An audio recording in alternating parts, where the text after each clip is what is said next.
A wealthy white family made a scene at a restaurant, refusing to sit near a black teenage girl. They called the manager, demanded a different table, and made sure everyone knew they didn't want to be near people like her. 2 hours later, that same girl saved their daughter's life. And the father's reaction will leave you speechless. This is the story of Amara Williams, a brilliant 16-year-old black girl whose kindness and courage taught an entire restaurant full of people that prejudice can be deadly and that heroes don't always look the way we expect them to. On one ordinary Saturday evening, at an upscale restaurant in Charleston, South Carolina, one family's racism collided with a life-threatening emergency, and what happened next changed everyone who witnessed it. Amara Williams sat at a corner table at Magnolia's restaurant with her mother, Dr. Kenya Williams, celebrating a special occasion. Amara had just been accepted into a prestigious summer medical program at Johns Hopkins University, a dream she'd worked toward for years. Despite being only 16, Amara had already completed advanced placement courses in biology and chemistry, volunteered at the local hospital for over 200 hours, and shadowed emergency room doctors whenever her school schedule allowed. Medicine was her passion, her calling, and tonight was about celebrating how far she'd come. Dr. Williams, a pediatrician who'd raised Amara alone after her husband passed away from cancer 5 years earlier, looked at her daughter with immense pride. They'd overcome so much together: the grief, the financial struggles, the racism that seemed to follow them everywhere, despite their accomplishments. But nights like this made it all worthwhile. Amara wore a simple but elegant blue dress her mother had bought specially for the occasion. Her natural hair was styled beautifully in braids. She was radiant, intelligent, kind, and completely unaware that her peaceful celebration was about to be interrupted. The hostess approached their section leading a family of 4, a well-dressed white couple in their 40s, and their 2 daughters, one about 12 years old and another around 8. The father, Richard Morrison, wore an expensive suit and carried himself with the unmistakable arrogance of someone used to getting his way. His wife, Patricia, was dripping in jewelry and designer clothes. The moment they saw Amara and her mother at the neighboring table, Richard stopped abruptly. His face registered something between surprise and displeasure, as if he'd discovered something unpleasant in his path. "Excuse me," Richard said loudly to the hostess, his voice carrying across the quiet restaurant. "Is there another table available? Perhaps in a different section?"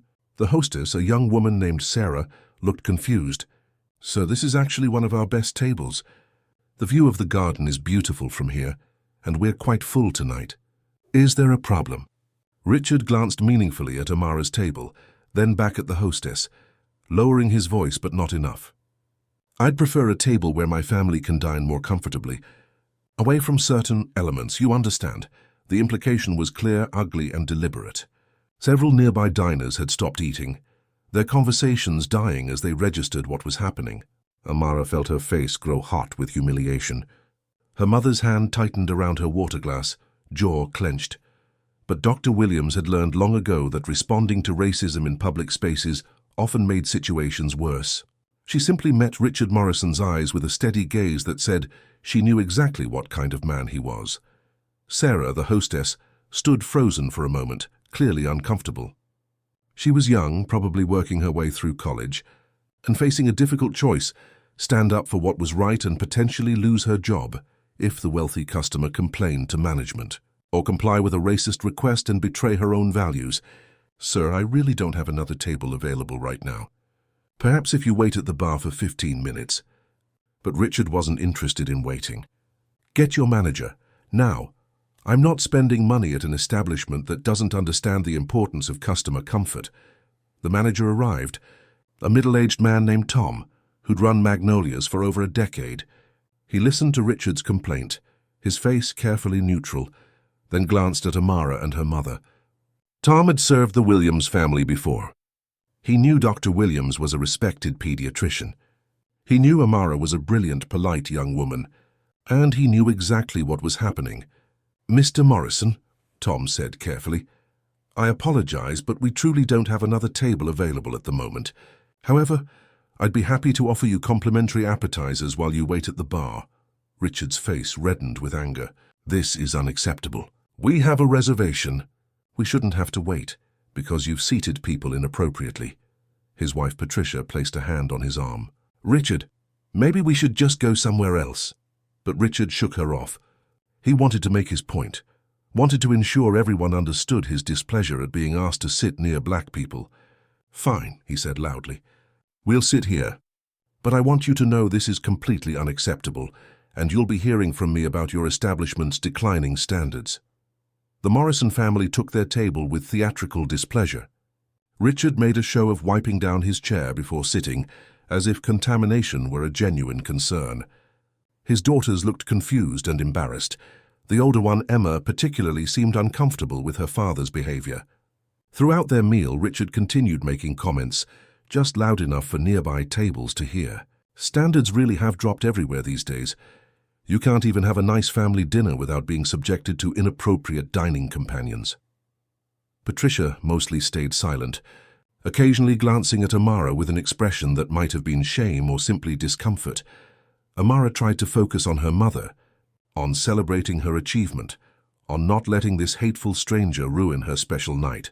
Dr. Williams kept the conversation going, asking about the Johns Hopkins program, discussing the courses Amara would take, planning their trip to Baltimore. But both of them could feel the tension, the weight of Richard Morrison's hatred pressing against them like a physical force. Other diners noticed too. Some looked away uncomfortably. A few smiled sympathetically at Amara. One elderly white couple at a nearby table made a point of catching Dr. Williams's eye and nodding respectfully, a small gesture of solidarity that meant more than they probably realized. The dinner continued in this uncomfortable atmosphere for about 40 minutes. Amara and her mother finished their meal, ordered dessert to celebrate, and tried to reclaim some joy from the evening. The Morrison family ate their expensive steaks and seafood, Richard continuing his performance of displeasure. And then suddenly, everything changed. Emma Morrison, the 12-year-old daughter, had been eating her shrimp when she suddenly began coughing. Not the gentle cough of someone who'd swallowed wrong, but violent, desperate gasping. Her hands flew to her throat. Her face began turning red, then purple. She was choking, and within seconds it was clear this was serious. Patricia screamed. Richard jumped up, frozen with panic, yelling for help but doing nothing useful. The restaurant erupted into chaos. The manager rushed over. Diners stood up. Someone shouted to call 911, but Amara was already moving.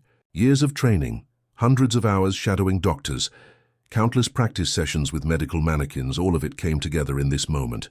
She didn't think. She simply acted. Amara crossed the space between tables in seconds, positioned herself behind Emma, and began performing the Heimlich maneuver with practiced precision. 1 thrust, 2, 3. On the 4th thrust, a piece of shrimp dislodged from Emma's airway and flew across the room. The girl gasped, drawing in desperate breaths of air, coughing violently but breathing alive. Amara held Emma steady as the girl's breathing normalized, speaking to her calmly, professionally. You're okay. Keep breathing slowly. You're going to be fine.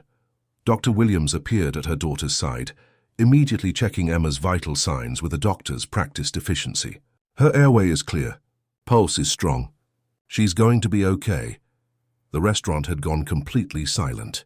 Everyone had watched this black teenage girl, the one Richard Morrison had refused to sit near, the one he'd insulted and degraded.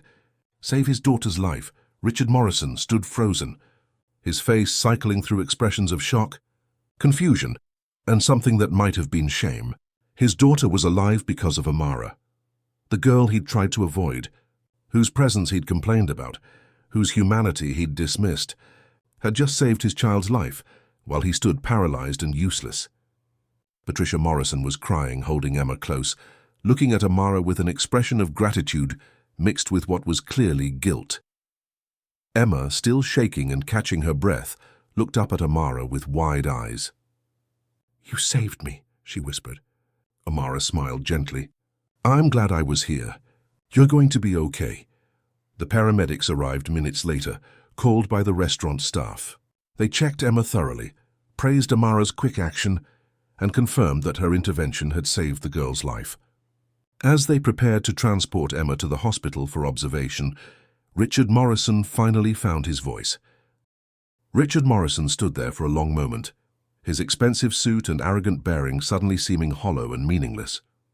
His daughter was alive because a girl he'd considered beneath him, unworthy of sitting near his family, had more courage, more skill, and more humanity than he would ever possess.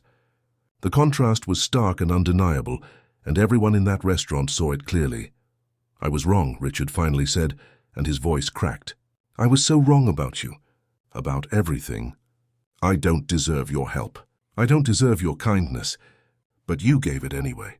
You saved my daughter even after how I treated you." Tears were running down his face now. "I'm sorry. God, I'm so sorry."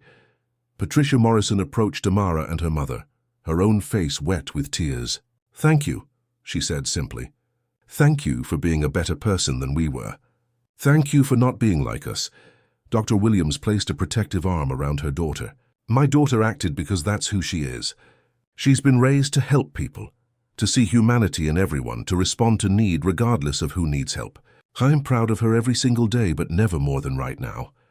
The restaurant manager approached, offering to comp both families' meals, though everyone present knew that was inadequate to the moment. Other diners came over to thank Amara, to tell her she was remarkable, to apologize for not speaking up earlier when Richard Morrison was being cruel. The story of what happened at Magnolia's restaurant spread quickly through Charleston. Local news picked it up. Social media made it viral. The headline was always some variation of the same theme: "Racist family saved by the black girl they refused to sit near." Richard Morrison's behavior became a cautionary tale about prejudice and consequences. But more importantly, Amara Williams became a symbol of something better, of responding to hatred with heroism, of choosing to help even when you've been hurt. 2 weeks later, Richard Morrison showed up at Dr. Williams's office with his family. Emma was fully recovered. Richard had spent those weeks, by his own admission, facing what kind of man he'd been, what kind of father he'd been raising his daughters to emulate. "I can't undo what I said that night," he told Dr. Williams and Amara. "I can't take back the racism I've carried my whole life, but I'm trying to be better. I'm trying to teach my daughters differently. And I wanted Emma to know who really saved her that night. Not just physically, but morally." Emma hugged Amara, tears in her eyes. "You're my hero," she said simply. "Not because you saved my life, because you were kind to me even when my dad was horrible to you. That's real strength." Amara hugged her back. "Just promise me you'll treat everyone with kindness, no matter what they look like or where they come from. That's how you thank me." The story could have ended in tragedy. A girl could have died because prejudice made people pause, made them hesitate, made them value hatred over humanity.